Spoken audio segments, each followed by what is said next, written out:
پچھلی دفعہ ہم نے قرآن حکیم کی آیات کا وہ پورشن ڈسکس کیا تھا جس میں اللہ تعالیٰ نے فرشتوں کو حکم دیا کہ آدم علیہ السلام کو سجدہ کیا جائے. سب کے سب سجدے میں گر پڑے سوائے ایک جن کے جس کا نام تفسیر تبری میں ہمیں عزازیل ملتا ہے. اہل سنت کے ہاں معتبر تفسیر ہے، شروع میں لکھی گئی، عزت والا، لیکن بعد میں ذلت اس کا مقدر ہوئی. ابلیس بن گیا، وہ شیطان بن گیا. اس نے انکار کیا اور وہ متکبرین میں شامل ہوا. اس کے بعد حضرت آدم علیہ السلام اور سیدہ حوا کو اللہ تعالیٰ نے جنت میں بسایا. اب اس میں اختلاف ہے کہ یہ جنت وہی والی جنت ہے جو الٹیمیٹلی ہمیں ملنی ہے، یا یہ پروٹوٹائپ کوئی جنت تھی جس میں اللہ تعالیٰ نے کسی باغ میں انہیں بسایا ٹیسٹ کرنے کے لیے، اور انہیں حکم دیا کہ یہاں پر تم رہو، لیکن ایک چیز کا خیال رکھنا کہ یہ جو فلاں درخت ہے اس کے قریب بھی مت جانا ورنہ تم ظالموں میں شمار کیے جاؤ گے. اسی کانٹیکسٹ میں آیت نمبر 36 سے گفتگو آگے چل رہی ہے. اعوذ باللہ من الشیطان الرجیم، بسم اللہ الرحمن الرحیم. فَأَزَلَّهُمَ الشَّيْطَانُ، تو شیطان نے ان دونوں کو پھسلا دیا، یعنی راہ حق سے ہٹا دیا. عنہا، اس سے. فَأَخْرَجَهُمَا مِمَّا كَانَ فِيهِ، اور ان دونوں کو نکلوا دیا اس جنت میں سے جس میں وہ رہ رہے تھے. اب اللہ تعالیٰ نے یہاں پہ تثنیہ کا صیغہ استعمال کیا، یعنی ان دونوں. کرسچینٹی کے اندر یہ چیز مشہور کر دی گئی کہ یہ سیدہ حوا تھی جنہوں نے سیدنا آدم علیہ السلام کو بہکایا، نعوذ باللہ. اور یہی چیز جو ہے وہ ہم مسلمانوں کے ہاں بھی پائی جاتی ہے کہ جی وہ حضرت آدم علیہ السلام کو بھی عورت نے نکلوایا تھا. کرسچینٹی تو پھر بہت آگے چلی گئی، انہوں نے تو ایول لفظ جو ہے نا، یعنی برائی، اس کو جو ڈیڈکٹ کیا ہے ایو سے. اما حوا کو انگلش میں کہتے ہیں ایو، EVE، اور وہ کہتے ہیں ایکسس آف ایول جو ہے وہ عورت ہے. آج یہ لوگ عورتوں کے حقوق کی بات کرتے ہیں. انہوں نے تو یعنی اپنا جو لفظ ہے ایول، برائی، اس کو ڈیڈکٹ کیا ہے سیدہ حوا کے نام سے، جبکہ اسلام کہتا ہے کہ یہ سب کچھ ٹیمپرڈ فارم میں کرسچینٹی کے اندر چیزیں آئی ہیں. اللہ تعالیٰ نے ان دونوں کی غلطیوں کا ذکر اکٹھا کیا ہے کہ ان دونوں کو شیطان نے بہکایا. ان دونوں کی غلطی تھی کہ وہ شیطان کے پیچھے لگے، یہ کسی ایک کی غلطی نہیں تھی کہ وہ کھاتے میں ڈال دی جائے. وَقُلْ اهْبِطُوا بَعْضُكُمْ لِبَعْضٍ عَدُوٌّ، تو ہم نے فرمایا اب اتر جاؤ، تم سب ایک دوسرے کے دشمن ہوگے، تم میں سے بعض کے. یعنی حکم تو ان دونوں کو ہوا اترنے کا، لیکن اللہ تعالیٰ تو ظاہر اپنے ڈیوائن علم سے دیکھ رہا تھا ان دونوں سے ہی میں کثیر تعداد میں مرد و عورت زمین پہ بساؤں گا، تو گویا کہ پوری انسانیت کو زمین پہ اتار دیا. وَلَكُمْ فِي الْأَرْضِ مُسْتَقَرٌّ وَمَتَاعٌ إِلَىٰ حِينٍ، اور زمین میں تمہارا ٹھکانہ ہوگا کچھ عرصے کے لیے، اور وہاں سے جو تم نے نفع حاصل کرنا ہے وہ کر لو. یعنی اللہ تعالیٰ ریسورسز بھی پرووائڈ کرے گا، لیکن دنیا کی زندگی تمہاری عارضی زندگی ہوگی، الٹیمیٹلی تمہیں لوٹ کے ہمارے پاس آنا ہے. اب جو حضرت آدم علیہ السلام نے غلطی کی اس کا ذکر آ رہا ہے کہ اس غلطی کی توبہ کیسے قبول ہوئی. فَتَلَقَّى آدَمُ مِن رَبِّهِ كَلِمَاتٍ فَتَابَ عَلَيْهِ، تو آدم علیہ السلام نے اپنے رب سے چند کلمات سیکھ لیے جس کے سبب انہوں نے اللہ کی طرف توبہ کی، رجوع لے کر آئے، تو اللہ نے ان کی توبہ قبول کر لی. اِنَّهُ هُوَ التَّوَّابُ الرَّحِيمُ، بے شک وہ توبہ قبول کرنے والا ہے اور رحم فرمانے والا ہے. اچھا، اللہ بھی توبہ کرنے والا ہے اور انسان بھی توبہ کرنے والا ہے. توبہ کا مطلب ہوتا ہے رجوع لانا. انسان جب گناہوں کے بعد اللہ کی طرف رجوع لے آئے تو یہ توبہ کہلاتی ہے، اور جب انسان رجوع لے آئے اس کے بعد اللہ تعالیٰ بھی بندے کے اوپر شفقت فرمائے، یعنی اللہ تعالیٰ بھی اپنے اس جلال کے بعد بندے پر رحم فرمائے، تو اللہ بھی رجوع لا رہا ہوتا ہے. بخاری اور مسلم دونوں میں حدیث موجود ہے، نبی علیہ السلام نے فرمایا کہ جو بھی گنہگار بندہ سچے دل کے ساتھ اللہ کی طرف توبہ کرتا ہے تو اللہ تعالیٰ کو اس کے توبہ کرنے پہ اتنی خوشی ہوتی ہے جس کو آپ علیہ السلام نے ایک مثال سے بیان فرمایا. یہ حدیث بخاری میں بھی ہے اور مسلم میں بھی، کہ تم میں سے کوئی شخص اگر ریگستان کے سفر پر روانہ ہو اور اس کا سارا ساز و سامان اس کے اونٹ پہ لدا ہو، وہ کسی جگہ تھوڑی دیر کے لیے آرام کرے اور اس کا اونٹ وہاں سے غائب ہو جائے جب اس کی آنکھ لگے. اب اس کو سامنے اپنی موت نظر آئے، کیونکہ اونٹ کے اوپر ہی سامان لدا ہے، پانی بھی، کھانے پینے کا بھی. اونٹ نہیں ملتا تو آپ کو پتہ ہے کئی ہفتوں کا سفر ریگستان میں بغیر پانی کے تو نہیں کیا جا سکتا. اب وہ اپنی موت کا انتظار کرنا شروع کر دے. اسی دوران اچانک جب اس کی آنکھ لگے، آنکھ کھلتے ہی اس کا اونٹ اس کے سامنے آ جائے تو اسے کتنی خوشی ہوگی. اس سے زیادہ خوشی اللہ تعالیٰ کو ہوتی ہے جب کوئی شخص گناہ کر کے اللہ کی طرف سچے دل سے توبہ کر لے. اور مسلم شریف میں آگے الفاظ ہیں کہ وہ اتنا خوش ہو کہ اس کی زبان لڑکھڑا جائے، من شدت الفرح، اور وہ خوشی کے باعث اس کی زبان سے یہ نکل جائے، اے اللہ تو میرا بندہ میں تیرا رب. حالانکہ وہ کہنا یہ چاہ رہا ہو کہ اے اللہ میں تیرا بندہ تو میرا رب. یعنی اس کی زبان بھی لڑکھڑا جائے، اتنی اس پہ شدت خوشی کی طاری ہو. اس سے زیادہ خوشی اللہ تعالیٰ کو اس شخص پر ہوتی ہے جو اللہ کی طرف رجوع لے ہے. جامعہ ترمذی میں حدیث ہے کہ موت کے غرغرے سے پہلے توبہ قبول ہے، اس کے بعد کبھی توبہ قبول نہیں ہے. اس لیے آپ دیکھیں کہ فرعون نے جب توبہ کی، قرآن حکیم میں آتا ہے جب وہ ڈوبنے لگا تو اس نے کہا کہ میں بنی اسرائیل کے رب پہ، موسیٰ اور ہارون کے رب پہ ایمان لایا. تو اللہ تعالیٰ نے کیا فرمایا تھا؟ الآن، اب لے کے آیا توبہ، کوئی فائدہ نہیں ہے. تو نزع کے عالم سے پہلے جو توبہ کر لے گا اس کی توبہ ایکسیپٹیبل ہے، ادروائز کوئی توبہ نہیں ہے. تو اللہ تعالیٰ تو مائل بکرم ہے.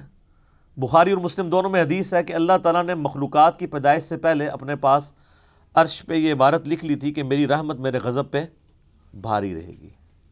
اور یہ انسان کے پاس بہت بڑا ایسٹ ہے کہ اللہ کی رحمت اس کے غضب پر بھاری ہے. ادروائز یہ ایکول بھی ہوتی اور صفت عدل اللہ کی غالب ہوتی تو مارے گئے تھے.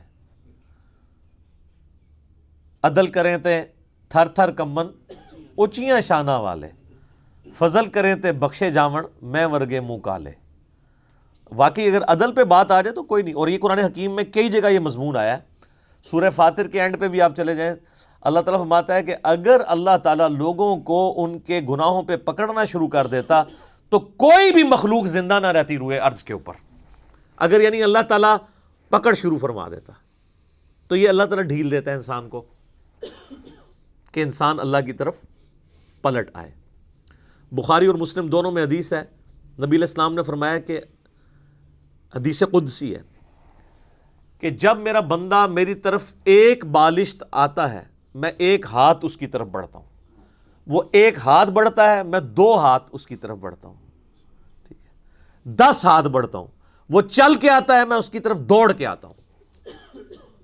اور پھر آپ علیہ السلام فرمایا کہ اللہ تعالیٰ فرماتا ہے کہ میرا بندہ مجھے دل میں یاد کرے میں اسے دل میں یاد کرتا ہوں، وہ کسی مجلس میں یاد کرے میں اسے بہتر مجلس میں یاد کرتا ہوں. اور یہ حدیث اس بات کا ثبوت ہے کہ اللہ تبارک و تعالی انسان سے بڑھ کر اس پر رجوع فرمانے والا ہے.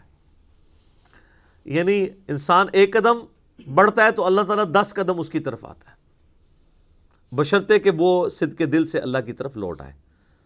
یا ایھا الذین آمنوا توبوا الی اللہ توبۃ نصوحا، اے ایمان والو اللہ کی طرف ایسی توبہ کرو جو آگے کو نصیحت ہو جائے. یہ جو خالی خلی توبہ ہے نا یا استغفار کی تسبیح پھیرنا، یہ اللہ تعالیٰ کو جو ہے وہ محبوب نہیں ہے جب تک کہ اندر سے انسان سچائی کے ساتھ اللہ کی طرف لوٹ رہا ہے. پورے قرآن حکیم میں کوئی ایک آیت بھی ایسی نہیں ہے جس میں اللہ تعالیٰ نے یہ فرمایا ہو کہ جتنی مرضی بغاوت کر لو اور اس کے بعد باغی رہو تو میں تمہیں معاف کر دوں گا. ہمیشہ یہ ٹاپک آیا ہے کہ جو کوئی بغاوت کرتے ہیں اس کے بعد فوراً توبہ کر لیں اور پھر اپنی اصلاح بھی کر لیں، صرف توبہ نہیں، پھر اللہ تعالیٰ ان کو معاف کر دے گا. وہ تو پھر سورہ الفرقان کی آیت نمبر 70 میں ہے کہ اگر شرک سے بھی توبہ کر لے گا تو ہم اس کے گناہوں کو بھی نیکیوں سے بدل دیں گے. لیکن یہ جو آج کل دھوکہ دیا جا رہا ہے نا اللہ کی رحمت سے، اس میں میرا یوٹیوب پہ ایک کلپ بھی ہے، اللہ کی رحمت سے دھوکہ. اور لوگ کہتے ہیں اللہ تعالیٰ بڑا معاف فرمانے والا ہے. کس کو معاف فرمانے والا ہے؟ اس کو جو رجوع لے آئے. بغاوت کرنے والے کے لیے وہ ڈٹا رہے، اس کے لیے کوئی توبہ نہیں، اور رجوع لانے کے بعد اپنی اصلاح بھی کرے، اپنے آپ کو سدھار بھی لے. اچھا، یہاں پہ جو الفاظ ہے فَتَلَقَّى آدَمُ مِن رَبِّهِ كَلِمَاتٍ فَتَابَ عَلَيْهِ، کہ آدم علیہ السلام نے چند کلمات اللہ تعالیٰ سے سیکھ لیے جس کی وجہ سے اللہ نے ان کی توبہ قبول کی. سورۃ البقرہ میں یہ کلمات نہیں آئے. اس کی وجہ یہ ہے کہ قصہ آدم اور ابلیس اس سے پہلے 6 مختلف جگہوں پر بیان ہو چکا ہے، لیکن مصحف کی ترتیب میں وہ جگہیں بعد میں آئیں گی. لیکن قرآن کے نزول کے اعتبار سے چونکہ یہ چیز ہو چکی بھی تھی، یہ تو مدنی صورت ہے، نبی علیہ السلام کے اعلان بعثت کی آلموسٹ سمجھ لے 15 سال کے بعد نازل ہوئی ہے، اور اس سے پہلے 2/3 مکی قرآن نازل ہو چکا تھا. اس میں وہ پوری ڈیٹیل موجود ہے سورۃ الاعراف کے اندر کہ وہ کلمات کیا تھے. ربنا ظلمنا انفسنا وان لم تغفر لنا وترحمنا لنکونن من الخاسرین. اے رب ہمارے، ہم نے اپنی جانوں پر ظلم کیا، اور اگر تو نے ہم پر رحم نہ فرمایا اور ہمیں معاف نہ کیا تو ہم خسارہ پانے والوں میں سے ہو جائیں گے. قصہ آدم اور ابلیس قرآن حکیم میں 7 مقامات پر آیا. اس میں آخری مقام یہ ہے جو سورۃ البقرہ میں ہم پڑھ رہے ہیں، لیکن مصحف کی ترتیب میں یہ پہلا مقام ہے. یہ سارے مقامات پہ جو سکیٹرڈ فارم میں شیطان کی اور اللہ تعالیٰ کی گفتگو ہوئی، حضرت آدم علیہ السلام کا اور اللہ کا جو معاملہ ہوا، اس کو میں نے ایک لیکچر کے اندر کور کیا ہے. مسئلہ نمبر 79، اللہ، انسان اور شیطان، یہ میرا ٹائٹل ہے اس لیکچر کا، مسئلہ نمبر 79. اس میں نے ساری جگہ سے ٹکڑے اٹھائے کہ یہ والا پورشن اتنے حصے میں ہے، یہ دوسری صورت میں بیان ہو، جس طرح اب یہاں پہ وہ کلمات نہیں ہیں. البتہ ایک کمزور درجے کی روایت ہے المستدرک للحاکم کے اندر کہ حضرت آدم علیہ السلام نے اللہ تعالیٰ کے حضور نبی صلی اللہ علیہ وآلہ وسلم کا وسیلہ پیش کیا، جس کی وجہ سے اللہ تعالیٰ نے ان کی مغفرت کی. پھر اللہ تعالیٰ نے ان سے پوچھا کہ تمہیں محمد صلی اللہ علیہ وآلہ وسلم کا علم کیسے ہوا؟ تو انہوں نے کہا کہ میں نے جو ہے وہ جب تو نے مجھے پیدا کیا تو میں نے تیرے عرش پہ تیرے نام کے ساتھ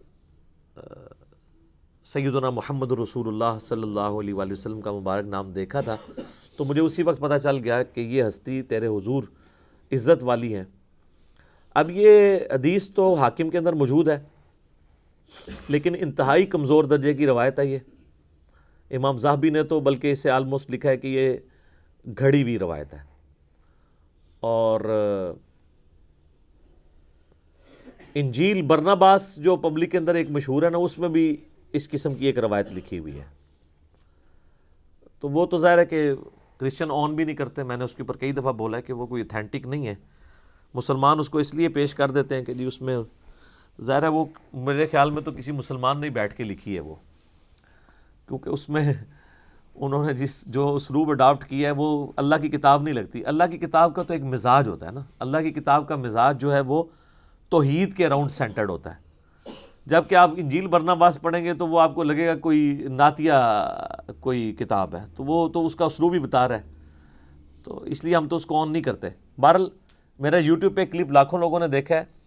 کیا یہ کائنات نبی علیہ السلام کے لیے بنائی گئی؟ کیونکہ اسی حاکم کی ایک روایت میں آتا ہے کہ ہم اگر محمد کو پیدا نہ کرتے تو یہ ساری کائنات بھی پیدا نہ ہوتی. یہ بات اپنی اصل میں اس حد تک تو درست ہے کہ پوری کی پوری کائنات انسان کے لیے پیدا ہوئی ہے، کسی ایک انسان کے لیے نہیں، انسانیت ایز اے ہول کے لیے. جو پچھلی دفعہ ہماری آیات بھی گزر چکی ہیں کہ ہم نے جو کچھ زمین میں تمہارے لیے پیدا کیا. باقی اس کو اس طریقے سے بیان کرنا قرآن حکیم میں یہ بیٹھتا بھی نہیں. اس کی وجہ یہ ہے کہ قرآن حکیم میں 7 دفعہ یہ واقعہ بیان ہوا ہے. جو چیز پوری انسانیت کی ہدایت کا سبب بننے والی تھی کہ ہمارا اوریجن آدم علیہ السلام ہے، 7 دفعہ ایک واقعہ قرآن میں مختلف انداز سے آیا ہے. کسی ایک جگہ تو آ جاتا کہ نبی علیہ السلام کا وسیلہ پیش کیا گیا تھا. یہاں پہ بھی کلمات ہیں، وہ کہتے ہیں نہیں کلمات سے مراد وہ ہیں. بھئی وہ کلمات بھی قرآن کے اندر آ گئے ہیں سورۃ الاعراف میں، اور قرآن کی سب سے بیسٹ تفسیر وہی ہوتی ہے جو قرآن کے اندر موجود ہو. تو جب قرآن خود بتا رہا ہے کہ کن کلمات کے ساتھ توبہ کی تھی، ربنا ظلمنا انفسنا وان لم تغفر لنا وَتَرْحَمْنَا لَنَكُونَنَّ مِنَ الْخَاسِرِينَ.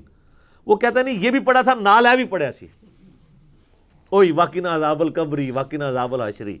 کتنے لکھے ہے؟ وہ کہتے نہیں قرآن میں تو لکھا ہوا ہے ربنا آتینا فی الدنیا حسنہ وفی الآخرۃ حسنۃ وقنا عذاب النار. اور وقنا عذاب القبر وقنا عذاب الحشر تو لوگ خود نہیں لگایا ہوا نا لوگوں نے. تو اس کو پھر انہوں نے ایک مسئلہ بنا لیا ایک ضد کا. پھر کہتے ہیں کہ جی یہ آپ گستاخی کرتے ہیں جب آپ اس طرح کی روایتوں کو نہیں مانتے. روایتیں نبی علیہ السلام سے ثابت ہوں گی تو مانی جائیں گی نا, ان کی سند صحیح ہوگی تو مانی جائیں گی نا. گستاخی والی کون سی بات ہے؟ یہ تو اسی طریقے سے ہے کہ اگر ہم عیسائیوں سے یہ کہیں کہ حضرت عیسیٰ علیہ السلام اللہ کے بیٹے نہیں ہیں اور سورۃ المائدہ کی وہ آیت پڑھ دیں, آیت نمبر 75 نمبر آیت, کہ عیسیٰ اور ان کی ماں تو کھانے کے محتاج تھے, ایسے لوگ تمہارے مشکل کشا کیسے ہو سکتے ہیں جو روٹی کھانے کے محتاج ہوں, تو وہ عیسائی تو یہ سمجھے گا حضرت عیسیٰ کی توہین ہو گئی ہے. اس سے بھی بڑھ کے سورۃ المائدہ کی آیت نمبر 17 ہے کہ اگر اللہ اس چیز کا ارادہ کرے کہ عیسیٰ کو, اس کی ماں کو اور جتنے لوگ ہیں زمین میں ان کو موت دے دے تو اللہ کا کوئی کیا بگاڑ لے گا. تو وہ کہیں گے او بڑی توہین کر دی آپ نے. بھئی توہین تو تب ہوتی ہے نا جب کسی انسان کے ساتھ کمپیئر کروایا جا رہا ہو. جب اللہ تعالیٰ توحید بیان کرے گا تو آپ کے ذوم میں آٹومیٹیکلی توہین آ جائے گی. اس میں انبیاء کی توہین نہیں ہے بلکہ انبیاء ہی نے میں یہ تعلیم دی ہے. ورنہ میں علم الکلام میں پھکی کے طور پہ ایک جواب دیتا ہوں کہ جامعہ ترمذی میں, سنن ابی داؤد میں, سنن ابن ماجہ میں حدیث ہے, نبی علیہ السلام کو ایک صحابی نے سجدہ کیا. آپ علیہ السلام فرمایا سر اٹھا یہ کیا کر رہا ہے؟ کہ یا رسول اللہ میں وہ کوفے کے پاس ہیرا نامی ایک شہر ہے وہاں گیا تھا, میں نے دیکھا لوگ اپنے سردار کو سجدہ کرتے ہیں, تو آپ تو اللہ کے رسول ہیں, آپ زیادہ حقدار ہیں کہ ہم آپ کو سجدہ کریں. آپ تو ہمارے مذہبی پیشوا بھی ہیں, ہمارے پولیٹیکل لیڈر بھی ہیں, ہمارے ہر لحاظ سے ہمارا سب کچھ آپ ہی ہیں. تو آپ علیہ السلام نے فرمایا کہ مجھے بتاؤ جب میں فوت ہو جاؤں گا اور تم میری قبر سے گزرو گے کیا میری قبر پہ بھی سجدہ کرو گے؟ انہوں نے کہا نہیں یا رسول اللہ. تو فرمایا پھر مجھے کیوں سجدہ کر رہے ہو؟ اگر میں سجدہ جائز سمجھتا تو بیویوں سے کہتا کہ اپنے خاوندوں کو سجدہ کریں اس حق کے سبب جو اللہ نے ان کو دیا ہے. اب مجھے بتائیں کیا نبی علیہ السلام نے اپنی توہین خود کر دی؟ وہ صحابی تو حضور کی عزت میں حضور کو سجدہ کر رہا تھا نا, حضور سے محبت کا اظہار کر رہا تھا نا. تو یہ جو کہتے ہیں عشق دے چلے نمبر لے گئے تے چلا تے صحابی بھی ہو جائے تے حضور علیہ السلام قبول نہیں کرتے, آ گیا چلے سر چوک یعنی بریکٹ میں. یہ کیا کر رہا ہے؟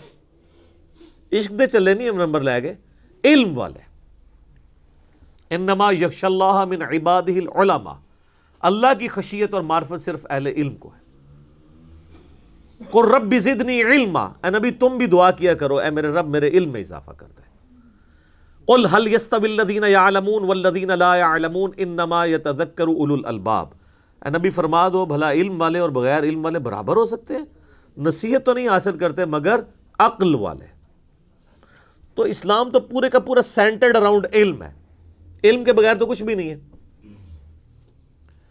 اور علم وہ جو اللہ نے اپنے پیغمبروں کے ذریعے کتابوں کے ذریعے دیا ہے. تو اس کو اس طریقے سے ضد نہیں بنانا چاہیے. اب کتابوں کا ذکر ساتھ ہی آ گیا. قُلْ اهْبِطُوا مِنْهَا جَمِيعًا, ہم نے حکم دیا کہ اب تم سب کے سب زمین پر اتر جاؤ. فَإِمَّا يَأْتِيَنَّكُمْ مِنِّي هُدًى, پھر جب کبھی بھی میری طرف سے تمہارے پاس کوئی ہدایت کی چیز آئے گی یعنی کتاب.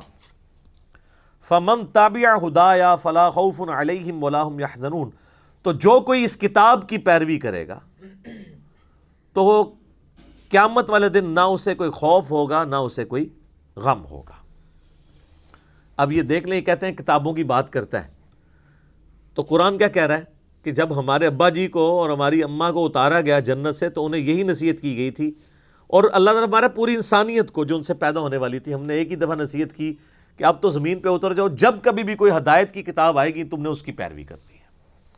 ٹھیک ہے, مرنے سے پہلے اے مسلمان کر لے اس پہ غور, کتابوں کا خدا اور ہے بابوں کا خدا اور. یہ وہی کتابی والی بات ہے جو میں نے دوسرے انداز میں بھی کہا ہوا ہے, نہ میں وابی نہ میں بابی, میں ہوں مسلم علمی کتابی. تو یہ علم اور کتاب ہی تو ذکر ہو رہی ہے. پہلی نصیحت انسانیت کو یہ ہو رہی ہے کہ اب جا رہے ہو نا زمین پہ تو بس میری کتابوں کا انتظار کرنا ہے. تو جو کوئی کتابوں کی پیروی کرے گا اس کو نہ کوئی خوف ہوگا نہ کوئی غم. والذین کفروا وکذبوا بآیاتنا، اور جو لوگ ہماری آیات کا کفر کر دیں گے اور اس کو جھٹلا دیں گے، اولئک اصحاب النار، ایسے لوگ ہوں گے پھر جہنمی، ہم فیہا خالدون، وہ رہیں گے ہمیشہ ہمیشہ اس میں. تو جہنمیوں کی نشانی کیا ہے؟ جو اللہ کی کتاب سے بھاگے. جو کتابی نہیں ہے نا وہ جہنمی ہے. تو علمی کتابی ہونا چاہیے بندے کو، اور جو علم اور کتاب کو کہتا ہے سائڈ میں رکھو، اور سٹوریاں اور کہانیاں اور فرسودہ خیالات ان کو لے کے چلتا ہے، تو اس کے لیے پھر اللہ تعالیٰ نے دوزخ بنائی ہے. اچھا، یہ جو آیات ہے نا سورۃ البقرہ کی آیت نمبر 38، اس میں اللہ تعالیٰ نے ریویلڈ نالج کا ذکر کر دیا ہے، وحی کے علم کا، کتاب اور سنت. سنت بھی اس میں شامل ہے، کیونکہ سورۃ الاحقاف میں آگے 26ویں پارے کے پہلے صفحے پہ یہ آیت ہے، ایتونی بکتاب من قبل ھذا او اثارۃ من علم ان کنتم صادقین. نبی ان سے فرماؤ کہ اگر تم میری اس کتاب کو نہیں مانتے ہو تو اس کتاب سے پہلے جو باقی نبیوں پہ کتابیں نازل ہوئی ہیں یا کوئی علم کے آثار ان کے آ رہے ہوں. تو علم کے آثار کو اللہ نے کتاب سے الگ ذکر کیا. علم کے آثار کیا؟ سنت. تو تم سچے ہو تو پھر اس سے بات کرو. ایتونی بکتاب من قبل ھذا او اثارۃ من علم، کتاب اور علم دونوں آ گیا، علمی کتابی. ٹھیک ہو گیا؟ تو یہ ہے ریویلڈ نالج جو اللہ تعالیٰ اپنے پیغمبروں کے ذریعے دیتا ہے. پیغمبر اللہ اور مخلوق کے درمیان وسیلہ ہیں. اگر کوئی شخص پیغمبروں کے وسیلے کے بغیر کوئی عقیدہ اختیار کرے گا تو وہ عقیدہ خواہ کتنا ہی اچھا کیوں نہ ہو، اللہ کے حضور قابل قبول نہیں. یہ وسیلہ یہ پاکستان انڈیا والا نہیں، وسیلہ کہتے ہیں واسطے کو. اللہ اور مخلوق کے درمیان واسطہ پیغمبر ہے. پیغمبر کو اگر کوئی چھوڑ دیتا ہے تو ظاہر ہے پھر وہ اللہ کے بارے میں ایسی کوالٹیز کلیم کرے گا جس کو اللہ اون ہی نہیں کرے گا. پیغمبروں کو اللہ تعالیٰ رول ماڈل اس لیے بناتا ہے کہ انسان اپنی محبت میں کوئی اللہ کے ساتھ ایسے عقیدے وابستہ نہ کر دے کہ وہ اپنے ذوم میں تو وہ محبت میں کر رہا ہو اور اللہ تعالیٰ کو وہ چیزیں ناپسند ہوں. اب جن لوگوں نے یہ کلیم کیا کہ اس مخلوق میں اللہ تعالیٰ حلول کر جاتا ہے یا یہ مخلوق بھی خالق ہی نے مخلوق کا روپ دھار لیا ہے، تو یہ اللہ کی نفرت میں نہیں انہوں نے کیا، اللہ کی محبت میں کیا. انہوں نے کہا لا موجود الا اللہ، ہم اللہ کے سوا کسی وجود کو ماننے کے لیے تیار نہیں ہیں. پھر وہ اس میں اتنا غلو کر گئے کہ انہوں نے کہا یہ جو آپ کو مخلوق بھی نظر آ رہی ہے نا، یہ بھی اللہ ہی نے مخلوق کا روپ دھار لیا، نعوذ باللہ. تو یہ عقیدہ جو ہے وہ اللہ کی محبت میں ہی آیا نا، کہ ہم اللہ کے سوا کسی کو ایسے پرسنالٹی ماننے کے لیے تیار ہی نہیں ہے. لیکن کیا یہ پیغمبروں کا عقیدہ تھا؟ نہیں.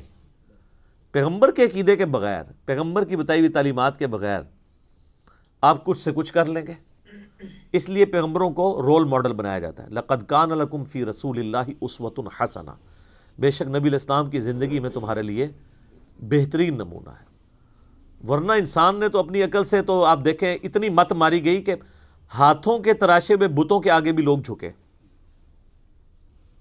ویسے یہ عقل نہیں مانتی.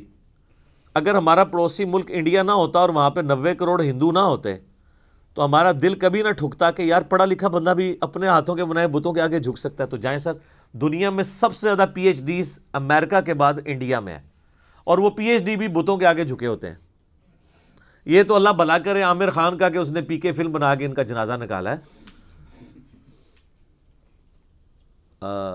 لیکن پھر بھی لوگ فالو تو کر رہے ہیں، چل رہے ہیں اس چیز کے پیچھے. تو یہ آپ کے سامنے ثبوت ہے کہ اس ماڈرن دور میں بھی پڑھے لکھے لوگ ہونے کے باوجود اپنے ہاتھوں کے تراشے ہوئے بتوں کو پوجتے ہیں. اچھا، وہ بت جب پرانے ہو جاتے ہیں نا تو وہ بتوں کو ٹرالیوں کے اوپر لوڈ کر کے باقاعدہ پلوں پہ لے کے جاتے ہیں، اوپر سے نیچے پھینکتے ہیں دریاؤں کے اندر.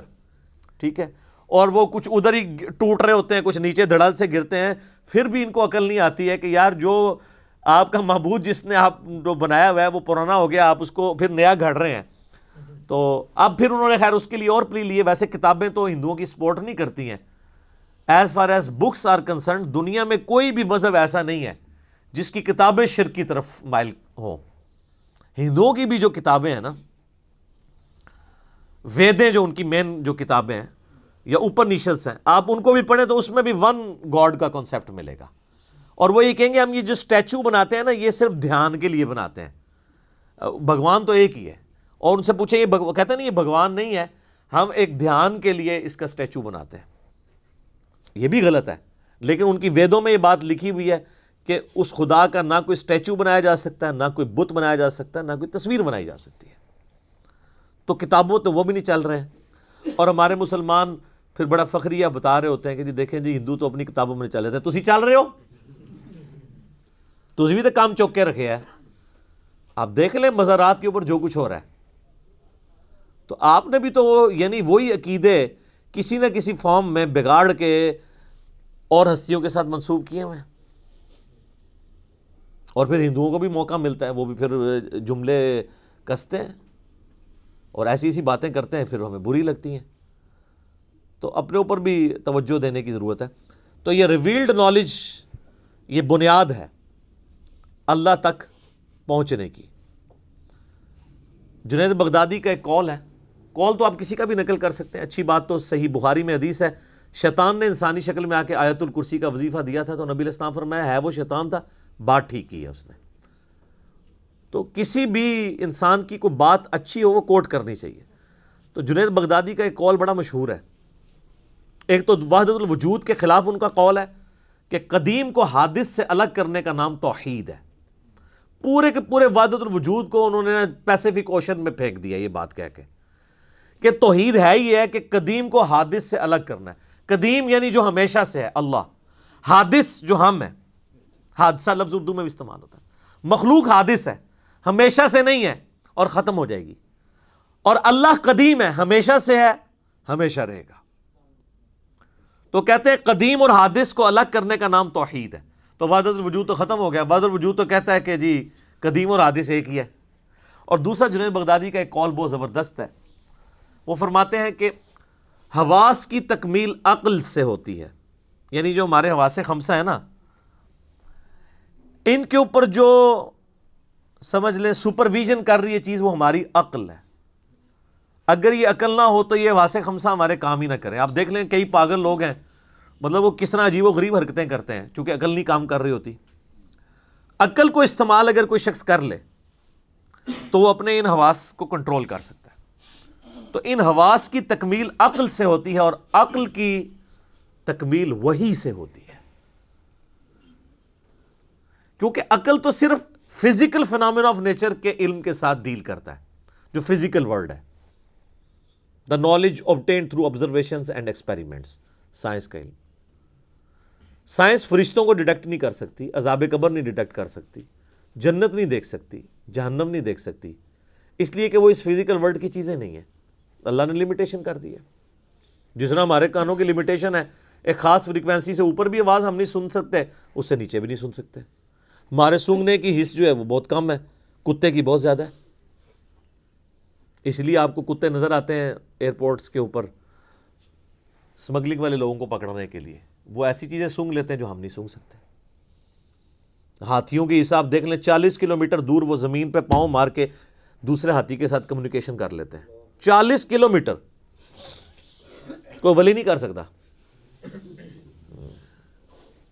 ہاتھی کر لیتے ہیں.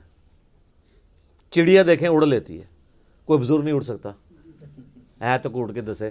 چڑیا تو ہم روزانہ اڑتے ہوئے دیکھتے ہیں. اور آپ دیکھیں کہ انسانوں کے بنائے ہوئے ڈرونز یا جہازوں کو اڑنے کے لیے، لینڈ کرنے کے لیے رن وے چاہیے، اور چڑیا کو آپ دیکھیں کوئی رن وے نہیں چاہیے. ادھر سے اس تار سے اڑے گی اور ڈائریکٹ دوسرے تار پہ اترے گی، کوئی اس کو بھاگنا نہیں پڑتا، کوئی اس کو پلین جگہ نہیں چاہیے. کتنی پروفیشن کے ساتھ مخلوقات اللہ نے بنائی ہیں. تو یہ فزیکل ورلڈ کے ساتھ جو علم تعلق رکھتا ہے یہ سائنس کا علم ہے. سائنس کا علم بھی ڈیفینیٹ ہے جو اسٹیبلش سائنس ہو، ہم اس کو مانتے ہیں. مثلا پیٹرول آگ کو بھڑکا دیتا ہے، پانی آگ کو ٹھنڈا کر دیتا ہے، سورج مشرق سے نکلتا ہے مغرب میں غروب ہوتا ہے. یہ فزیکل ورلڈ سے تعلق رکھتی چیزیں. یہ تو حضرت ابراہیم علیہ السلام نے سورۃ البقرہ میں اللہ تعالیٰ کے ایک ہونے پہ دلیل دی تھی نمرود کو کہ میرا رب وہ ہے جو مشرق سے سورج نکالتا ہے. تو اگر رب بننے کا دعویٰ کر رہا ہے نا تو مغرب سے نکال کے بتا. تو ہکا بکا رہ گیا تھا. فزیکل ورلڈ کی چیزیں بھی اللہ ہی کا علم ہے، کیونکہ کتابیں اللہ کا قول ہیں اور یہ کائنات اللہ کا فعل ہے. قول اور فعل میں تضاد نہیں ہو سکتا. ٹھیک ہے. تو وہ جو علم ہے نا جو ایکوائرڈ نالج ہے سائنس کا علم, اس کا ذکر بھی اسی رکوع کے اندر سٹارٹ میں آ گیا تھا. کون سا؟ وَعَلَّمَ آدَمَ الْأَسْمَاءَ كُلَّهَا, آدم علیہ السلام کو ہم نے ہر چیز کا نام سکھا دیا تھا. پوٹینشلی اللہ تعالیٰ نے عقل ڈال دی تھی انسان کے دماغ میں. پوٹینشلی اگر میں آپ سے پوچھوں یہ آم کی گٹھلی کے اندر درخت ہے, تو اگر آپ تھوڑے عقل مند ہوئے تو آپ کہیں گے ہاں درخت ہے, اور اگر زیادہ عقل مند ہوئے تو آپ کہیں گے کروڑوں درخت ہیں اس کے اندر, کیونکہ جب اسے بوئیں گے ہزاروں آم لگیں گے. ہر آم کے اندر ایک گٹھلی ہوگی, وہ ہر ہزار جو ہے 1000 اور درخت, تو یہ تو ایک چین ریئیکشن شروع ہو جاتا ہے. تو یہ گٹھلی جو آپ کو بظاہر نظر آ رہی ہے یا بیج نظر آ رہا ہے, آم کی گٹھلی اس کا بیج ہی ہوتی ہے. اس کے اندر پورا پوٹینشیل وہ ڈیٹا موجود ہے. انسانی عقل میں بھی اللہ نے وہ ڈیٹا ڈالا تھا جو صدیوں کے ساتھ گزرنے کے ساتھ ساتھ آہستہ آہستہ, جس طرح آم کا درخت 8 سال میں ایک پورا پیڑ بنتا ہے نا, اسی ایک گٹھلی میں سے انسانی عقل بھی 10,000 سال کی اس تاریخ میں کرتے کرتے آپ دیکھیں کس عروج پہ پہنچ چکی ہے,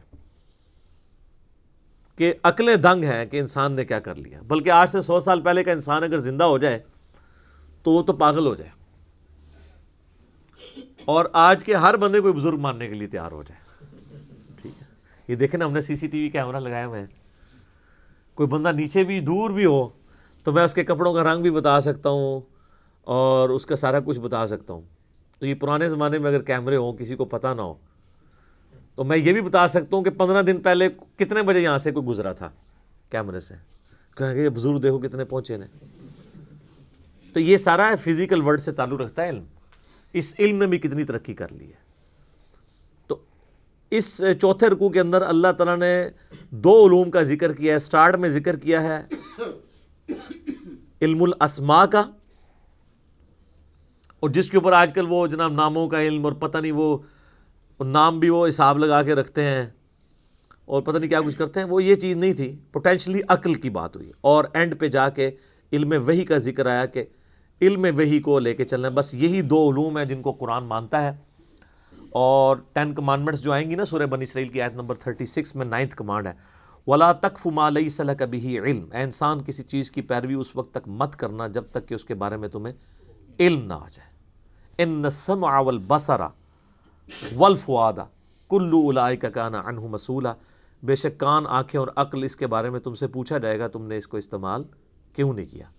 تو اللہ تعالیٰ نے یہ چیز پوچھنی ہے مرنے سے پہلے. اے مسلمان کر لے اس پہ غور, کتابوں کا خدا اور ہے بابوں کا خدا اور. یہ اللہ نے پوچھنی ہے بات کہ تو نے مرنے سے پہلے علم حاصل کیا تھا, یا تیرا ماننا یہی تھا کہ کالی بلی رستہ کاٹ دے تو نحوست ہے,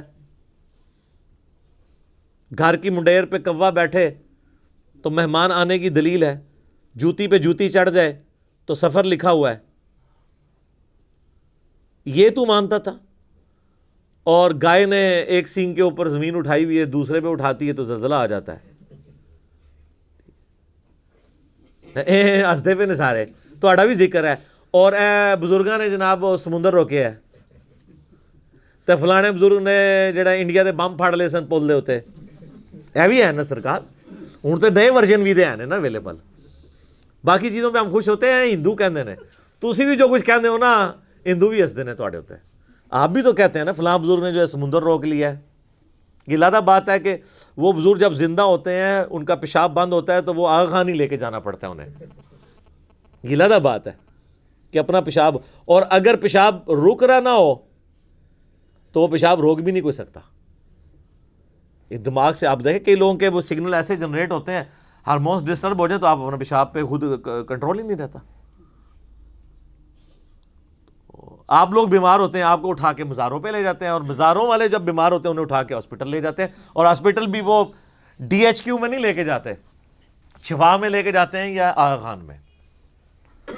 تو اپنے بارے میں وہ بہت سینسٹیو ہے.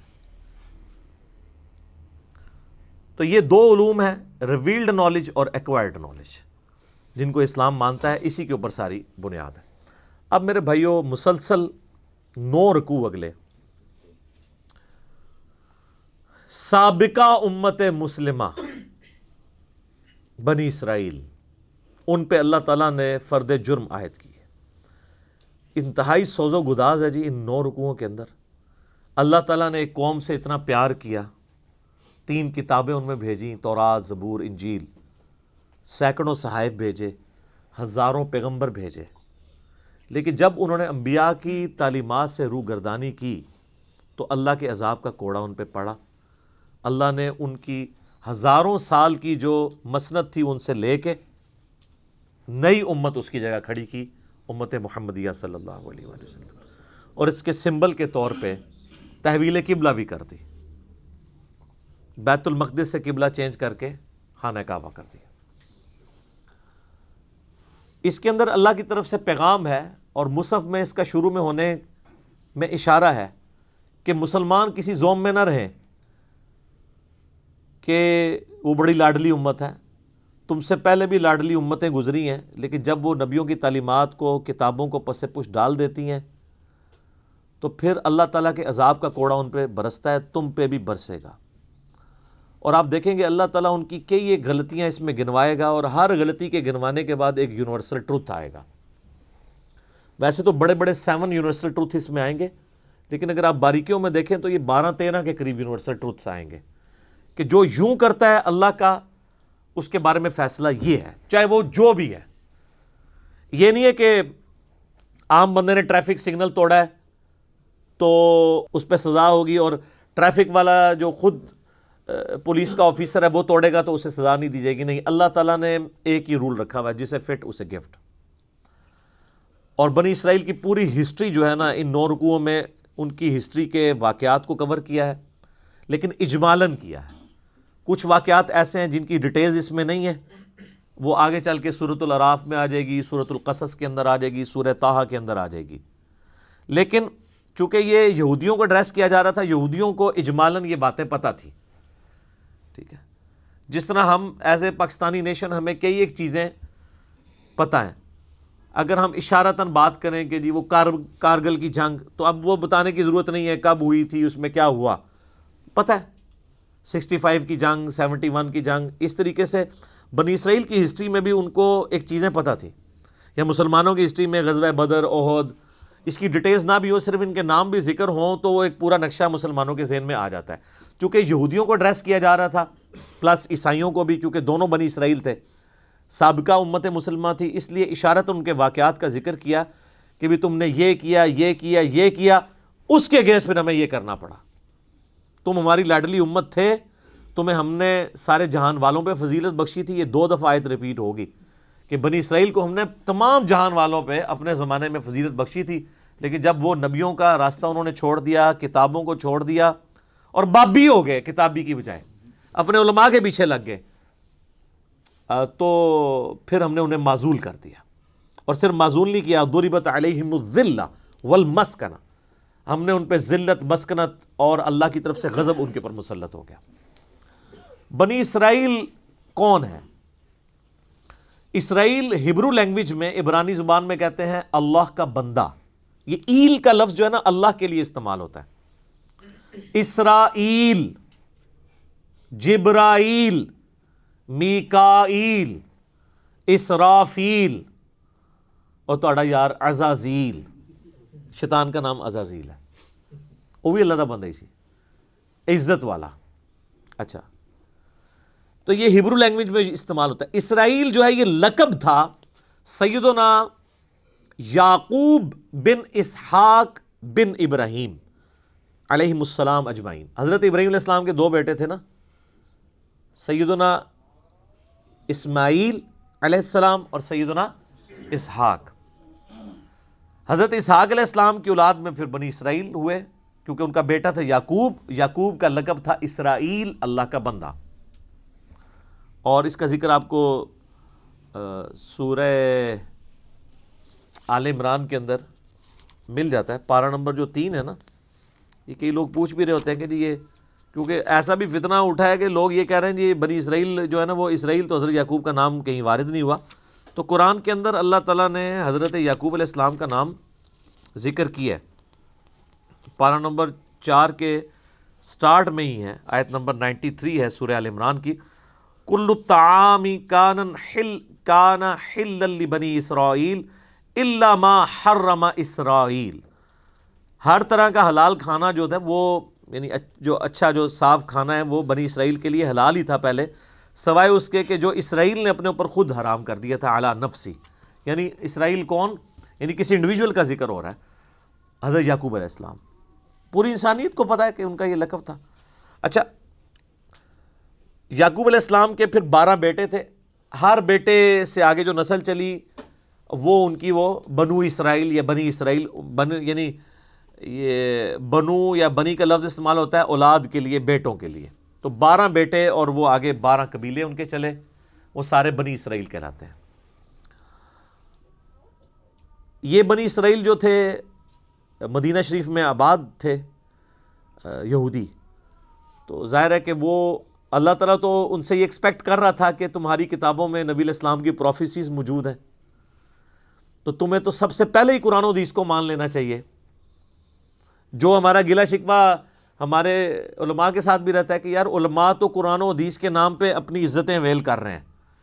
اب جب ہم علماء کو بتاتے ہیں قرآن حدیث میں یہ لکھا ہوا ہے تو وہ آگے سے ہمیں جو ہے وہ لتوں پہ آ جاندے ہیں. ایسا تو نہیں ہونا چاہیے. لیکن یہ کچھ دنیاوی ٹیچر نہیں کرتے، یعنی دنیاوی کوئی میتھمیٹیشین ہے، میتھمیٹکس کا ٹیچر ہے، وہ اپنے اسٹوڈنٹس کو اگر کوئی کتاب ریکمینڈ کرتا ہے نا اور وہ خود کوئی فارمولہ غلط لکھ دیتا ہے اور اس کا اسٹوڈنٹ کہتا ہے سر یہ آپ کتاب میں تو یہ نہیں لکھا ہوا، تو وہ سوری کہہ کے فوراً مٹا کے صحیح کر لیتا ہے. لیکن مولوی نہ بھول جاؤ کہ انہوں تسی کہو کہ سر بخاری مسلم میں تو نماز کا طریقہ یہ لکھا ہوا ہے، قرآن میں تو لکھا ہے ایاک نستعین اور آپ تو بابوں کو پکارتے ہیں، تو کہ ہاں جی بڑی مہربانی آپ نے ہمیں بتا دیا.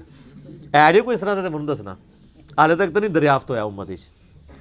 تو یہ دنیاوی ٹیچرز کا ہی حوصلہ ہے کہ وہ اپنی غلطی کتابوں کی بنیاد پہ مان لیتے ہیں، علماء نہیں مانتے. تو یہ علماء کیسے مانے؟ ان کے جو بزرگ علماء تھے یعنی علماء یہود. ہاں کیٹیگری تو وہی ہے نا سر، یہ یعنی علماء ایک کیٹیگری تو ہے نا. جیسے ڈاکٹری کی فیلڈ ایک کیٹیگرائزیشن میں تو آپ کہیں گے نا میڈیکل کی فیلڈ ہے، چاہے وہ ڈاکٹر اب مسلمان ہے کافر ہے تو ایک چیز کو تو مان رہا ہے نا. ایک اس طریقے سے انجینئر ایک اس لائن کو تو لے کے چل رہا ہے. اس طرح علماء کی بھی ایک لائن ہے. علماء یہود ان کے اندر وہی خرابیاں تھیں جو آج ہمارے علماء کے اندر پائی جاتی ہیں. اور اس میں آپ دیکھیں گے کہ اللہ تعالیٰ کا غصہ سب سے زیادہ ہے ہی علماء کے اوپر ہے، بنی اسرائیل کے، کہ یہ لوگوں کو ورگلا رہے ہیں. یہ آپ کو گفتگو کے اسلوب سے پتہ چل جائے گا کہ اللہ تعالیٰ فرماتا ہے کہ بھئی تم سب سے پہلے کافر بن گئے ہو. تمہاری کتابوں میں تو نبی علیہ السلام کی پروفیسیز موجود تھی کہ پیغمبر آخر الزمان صلی اللہ علیہ وآلہ وسلم نے آنا ہے. بجائے اس کے کہ تم اس کو قبول کرتے، تم الٹا سب سے پہلے دشمن اس نبی کے بن گئے ہو اور لوگوں کو بھی دین پہ آنے سے روک رہے ہو. تم سے تو میں یہ ایکسپیکٹ نہیں تھا. تم تو ماننے والے تھے. جس طرح اہل حدیث سے کہتے ہیں یار تم تو بخاری مسلم کی بات کرتے تھے، آج اگر آل امیہ کے خلاف ہم بخاری مسلم سے حدیثیں لے کے آئے ہیں تو تم نے ائمہ شیعہ کیوں شروع کر دی ہے؟ دیکھ لینا ہے نا وہ چیز. تو یہاں آپ کو وہ چیز نظر آئے گی. یا بنی اسرائیل، اے اسرائیل علیہ السلام، یعقوب علیہ السلام کی اولاد، اے ان کے بچوں، اے اولاد یعقوب، اذکروا نعمتی التی انعمت علیکم. یہ میں نے چونکہ وقف کیا تھا اس لیے اذکروا اسے پڑھا ہے، ورنہ ساتھ ملاتا تو اسرائیل اذکروا پڑھا جاتا. اس نعمت کو یاد کرو جو ہم نے تم پہ کی تھی. اوفوا بعہدی اوفی بعہدکم، تم اپنا عہد پورا کرو جو تم نے میرے ساتھ کیا تھا، میں اپنا عہد پورا کروں گا جو میں نے تم سے کیا تھا. وَإِيَّايَ فَارْهَبُونَ، اور صرف مجھ سے ہی ڈرو. کسی اور کا ڈر کیوں لگا ہوا ہے جس کی وجہ سے تم عہد پورا نہیں کر رہے؟ وہ ڈر کیا تھا؟ اپنی چودراہٹ چھین جانے کا. کون سا عہد تھا جس کا اللہ نے سٹارٹ کیا ہے بنی اسرائیل؟ اس عہد کو پورا کرو جو تم نے مجھ سے کیا تھا، میں بھی اپنا عہد پورا کروں گا. کیا عہد تھا؟ عہد یہ تھا کہ اللہ تعالیٰ نے ہر پیغمبر سے یہ عہد لیا ہے کہ وہ آنے والے پیغمبر کے بارے میں اپنی امت کو بتائے اور یہ چیز پکی کر کے جائے کہ جب وہ پیغمبر آئے تو اس کے اوپر ایمان لے کے آئے. جو سورہ آل عمران میں موجود ہے، اللہ تعالیٰ نے انبیاء کی ارواح سے بھی عہد لیا تھا. تورات کے اندر موجود تھا کہ بنی اسماعیل میں سے آخری پیغمبر آئیں گے. موسیٰ علیہ السلام کے بھائیوں میں سے ڈیوٹرانومی چیپٹر میں قرآن کے تعارفی لیکچرز میں بتا چکا ہوں ڈیٹیل کے ساتھ. آج بھی کتاب الاستثناء چیپٹر آپ ڈیوٹرانومی نکالیں، تورات میں 18 نمبر باب کی 18 نمبر آیت ہے، اے موسیٰ میں تیرے ان بھائیوں میں سے یعنی بنو اسماعیل میں سے تیری مانند ایک رسول اٹھاؤں گا، اور یعنی تیری مانند ہوگا. وہ میں نے ساری ریزیمنس بتائی ہیں. اسی طریقے سے گاسپل آف جان جو نیو ٹیسٹمنٹ ہے، انجیل، اسی کتاب مقدس کے اندر اس میں موجود ہے. حضرت عیسیٰ علیہ السلام کہتے ہیں کہ مجھے تم میں بہت کچھ کہنا ہے لیکن ابھی تم متحمل نہیں ہو. وہ آخری پیغمبر جب آئیں گے تو وہ تمہیں ساری باتیں بتائیں گے. وہ ہستی جب دنیا میں آئیں گی وہ میرا نام روشن کریں گی اور اللہ تعالیٰ ان کے منہ میں اپنا کلام ڈالے گا. یہ کوالٹی اور کسی پیغمبر کی نہیں ہے. باقی پیغمبروں کو کتابیں سلیبس کی فارم میں دی جاتی تھی. ہمارے نبی علیہ السلام کے دل پر اللہ نے قرآن کو نازل کیا، اور یہ اگلے نبیوں کو پتا تھا کہ آخری نبی کی ایک یونیک کوالٹی یہ ہوگی کہ ان کے دل میں کلام اتارا جائے گا، جو قرآن میں بھی ہے وَمَا يَنطِقُ عَنِ الْهَوَىٰ إِنْ هُوَ إِلَّا وَحْيٌ يُوحَىٰ. نبی علیہ السلام اپنی خواہش نفس سے کچھ نہیں کہتے بلکہ وہ وہی کہتے ہیں جو اللہ تعالیٰ ان کو وہی کرتا ہے. تو اللہ تعالیٰ ہمارا ہے کہ جو تم نے عہد کیا تھا وہ آگے چل کے سورۃ البقرہ میں 89 نمبر آیت آئے گی کہ نبی علیہ السلام جب دنیا میں تشریف نہیں لائے ہوئے تھے اس وقت یہودی جب مار کھاتے تھے اوس اور خزرج سے، جو مشرکین عرب کے قبائل تھے، تو ان کو یہ دھمکی لگایا کرتے تھے کہ آج تو تم ہمیں مارتے ہو، جب وہ آخری نبی آئیں گے ہم ان کے ساتھ مل کے تمہارے خلاف جنگ کریں گے، پھر پوری دنیا میں ہمارا ڈنکا ہوگا. تو یہ عہد ان کو پتا تھا کہ اللہ نے یہ عہد کیا ہے کہ آخری نبی کے ذریعے رومن اور پرشین امپائر کو اکھاڑ کے اللہ تعالیٰ پوری دنیا پہ اسلام کا غلبہ کرے گا. لیکن جب وہ آخری پیغمبر آئے تو وہی یہودی منکر ہو گئے، اور وہ اوس اور خزرج جن کو یہ دھمکی لگایا کرتے تھے انہوں نے اسلام قبول کر لیا. تو وہ ہدایت جو ڈائریکٹلی یہودیوں کے لیے نازل ہوئی تھی اس سے انہوں نے تو استفادہ نہیں کیا، لیکن اوس اور خزرج نے کر لیا. تو اس سے یہ بات پتہ چلی کہ اللہ کا کوئی رشتہ دار نہیں ہے، ورنہ یہ تو رشتہ داری بنائے بیٹھے تھے نا بنی اسرائیل. 80 ورگے کا کوئی ہو سکتا ہے؟ اللہ نے اٹھا کے پرے پھینکا. اور امی جاہل لوگ جن کو امی کہا جاتا تھا، اوس اور خزرج، ان کو اللہ نے دنیا کا امام بنا دیا کتابوں کو ماننے کی وجہ سے.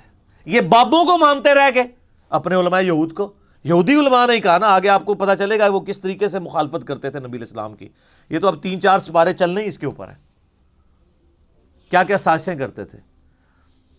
تو اسی لیے میں کہتا ہوں مولوی اتنی پیڑی شیو ہے کہ نبی بھی موجود ہو، مولوی کے ورگلانے کے اوپر عوام الناس نبی کی بات نہیں سنتی، مولوی کی بات کے پیچھے لگ جاتی ہے.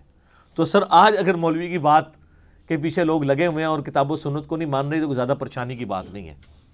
علماء یہود کے پیچھے لگ کے 10 یہودی بھی نہیں تھے جو ایمان لائے ہوں نبی علیہ السلام کی مبارک زندگی میں. اور قرآن حکیم کا کتنا اچھا خاصا حصہ یہودیوں کو ایڈریس کرتا ہے.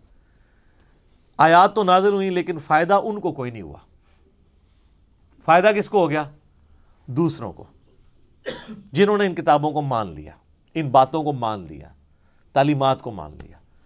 تو اللہ کی کسی کے ساتھ کوئی رشتہ داری نہیں ہے. جو کتابوں کو پیغمبروں کو مان لے وہ اللہ کا سگا ہے، اور جو نہ مانے چاہے وہ پیغمبروں کی اولاد بھی ہے. یہ بنی اسرائیل کون تھے؟ حضرت یعقوب علیہ السلام، حضرت ابراہیم علیہ السلام کی اولاد تھے. اللہ نے کوئی پرواہ نہیں کی. تو خونی رشتہ کوئی کام نہیں آیا جب انبیاء کی تعلیمات کو چھوڑ دیا. چاہے بنو اسرائیل ہوں یا آج بنو اسماعیل ہوں. یہ ہمارے جو سید لوگ کہلواتے ہیں یہ بنو اسماعیل ہے نا، ان کے اندر بھی کافی کیڑا گھسا ہوا ہوتا ہے. وہ ہمیں کہہ رہے ہوتے ہیں امتی، ایک امتی آیا سی، امتیاں دی گل ہے.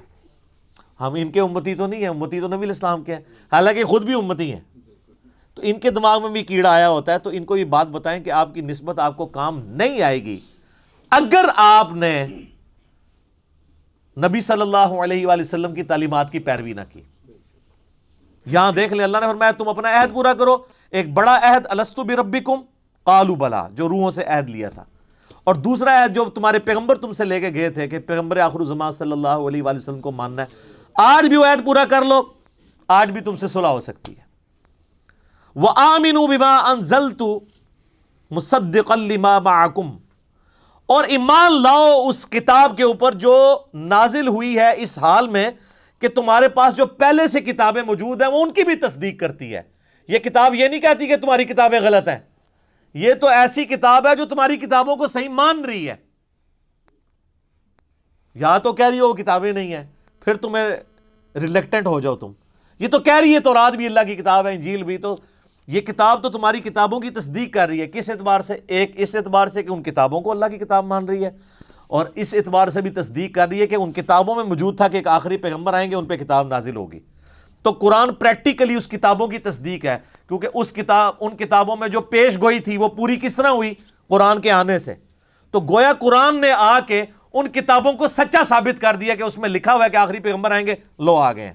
اس میں لکھا ہے ان پہ کتاب نازل ہوگی، لوگ نازل ہوگی. دو اعتبار سے تصدیق کر رہی ہے. ایک تو یہ ان کتابوں کو صحیح بھی کہہ رہی ہے، اور ان کتابوں کی سٹیٹمنٹ کی پریکٹیکل نشانی بن کے یہ کتاب آ گئی ہے. وَلَا تَكُونُوا اول کافر بہ، اور سب سے پہلے تم تو کافر نہ بنو اس کتاب کے، تم تو منکر نہ بنو، تمہیں تو پتہ ہے. وَلَا تَشْتَرُوا بِآيَاتِي ثَمَنًا قَلِيلًا، اور میری آیات کو چند ٹکوں کے عوض بیچو تو مت. دنیا کے نفع کی خاطر تم پیغمبر کا انکار کر رہے ہو. تمہاری چودراہٹ ختم، ظاہر ہے وہ نذرانے لے رہے تھے، ان کی ساری چیزیں وابستہ تھیں. جب نبی کے آگے جھک جاتے تو سب سٹیٹس ختم. آج بھی اگر علماء کتاب و سنت کو مانے تو وہ اپنے فرقے کی مسجد میں سروائیو نہیں کر سکتے، کوئی ایک بات ان کے خلاف نہیں وہ کر سکتے. تو پہلے بھی ایسا تھا. تو اللہ فرما رہا ہے تم تو پہلے کافر نہ بنو اور چند ٹکوں کے عوض دین نہ بیچو.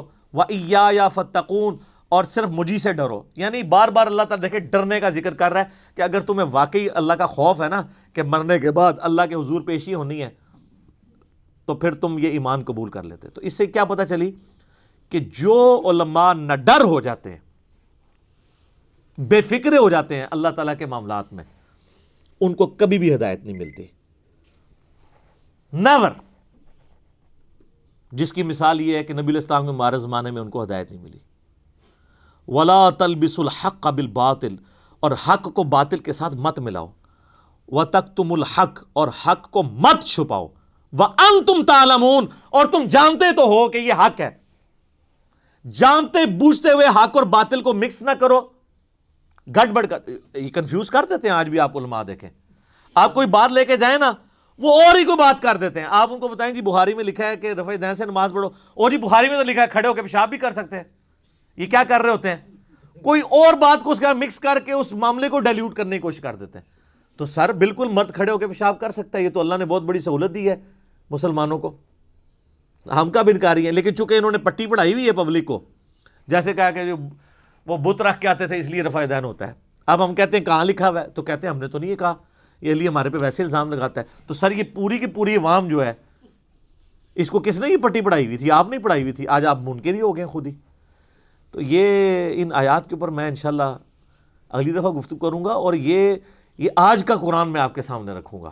یہ قرآن پرانا نہیں ہے، بالکل وہی پکچر آپ کو آج کے علماء میں نظر آئے گی، وہی خرابیاں آج کے علماء میں نظر آئیں گی. بخاری مسلم میں حدیث ہے تم بھی اگلے لوگوں کے پیچھے چل پڑو گے قدم با قدم، بالشت بر بالشت، حتیٰ کہ ان میں سے کوئی گوہر کے سوراخ میں داخل ہوا تم بھی اس کے پیچھے چلو گے. تو صحابہ نے پوچھا یہ اگلے لوگوں سے مراد کیا یہود و نصارہ ہیں؟ آپ نے فرمایا اگر وہ مراد نہیں تو اور کون سے لوگ ہیں؟ ایک ایک خرابی جو یہود و نصارہ کے علماء میں تھی وہ ہمارے علماء میں موجود ہے. اور اللہ تعالیٰ بار بار ایڈریس ہی علماء کو کرتا ہے کہ اصل میں یہ ہیں لیڈر اور یہ لوگوں کو ورگلاتے ہیں.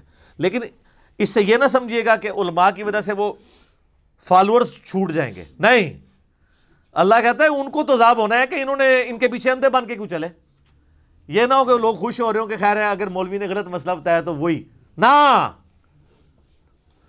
اپنے ٹھڈ بھردے جڑا اپنے منہ چ خوراک جڑا نا نوالا پانا ٹھڈ بھرتا ہے، کسی کے پیٹ میں نوالا جائے تو آپ کا پیٹ نہیں بھرتا. تو اپنے اعمال کا حساب آپ نے خود دینا ہے. اللہ تعالیٰ سے دعا ہے جو حق بات میں نے کہی اللہ تعالیٰ ہمارے دلوں میں راسخ فرمائے.